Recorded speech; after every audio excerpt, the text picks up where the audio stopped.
ಉತ್ಪನ್ನಗಳು ಮಧುಮೇಹಕ್ಕೆ ರಾಮಬಾಣ ಅನ್ನೋದು ಗೊತ್ತೇ ಇದೆ. ಇವತ್ತು ಈ ಉತ್ಪನ್ನಗಳನ್ನ ಮಾರುಕಟ್ಟೆಗೆ ಪರಿಚಯಿಸಲಾಯಿತು. ಚಂದದ ಮಾಡೆಲ್ಗಳು ಈ ಉತ್ಪನ್ನಗಳನ್ನ ಹಿಡಿದು ರ್ಯಾಂಪ್ ಮೇಲೆ ಹೆಜ್ಜೆ ಹಾಕಿದ್ರು. ಈ ಸ್ಟೀವಿಯಾ ಉತ್ಪನ್ನಗಳಿಂದಾಗುವ ಪ್ರಯೋಜನಗಳನ್ನ ಜನರಿಗೆ ಪ್ರದರ್ಶಿಸಿದ್ರು.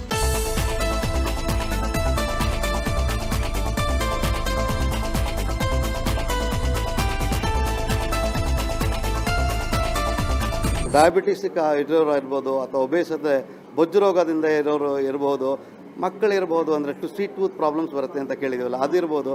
ಯಾವುದಕ್ಕೂ ಇದು ಯಾವುದೇ ಎಫೆಕ್ಟ್ ಇರೋದಿಲ್ಲ. ಅದರಿಂದ ಒಂಥರ God's given sweet gift of God to people ಅಂತ ಹೇಳ್ಬೋದು ಇದನ್ನ.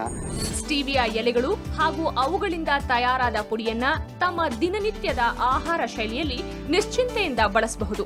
ಸಕ್ಕರೆಗಿಂತ ಕಡಿಮೆ ಕ್ಯಾಲರಿಗಳನ್ನ ಹೊಂದಿರುವ ಸ್ಟೀವಿಯಾ ಸ್ಲಿಮ್ ಹಾಗೂ ಫಿಟ್ ಆಗಿರಲು ಸಹಕಾರಿಯಂತೆ.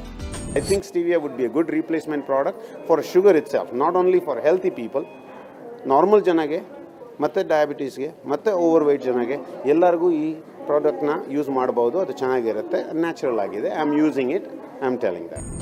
ಒಟ್ನಲ್ಲಿ ತಮ್ಮ ದಿನನಿತ್ಯದ ಬಳಕೆಗೆ ಸಕ್ಕರೆ ಬದಲು ಸ್ಟೀವಿಯಾ ಉತ್ಪನ್ನಗಳನ್ನ ಬಳಸೋದು ಉತ್ತಮ ಆರೋಗ್ಯಕ್ಕೆ ದಾರಿಯಾಗೋದಂತೂ ಖಂಡಿತ. ಬೆಂಗಳೂರಿನಿಂದ ಕ್ಯಾಮರಾ ಪರ್ಸನ್ ಗುರುಮೂರ್ತಿ ಜೊತೆ ಪ್ರೀತಿ, ಸುವರ್ಣ ನ್ಯೂಸ್.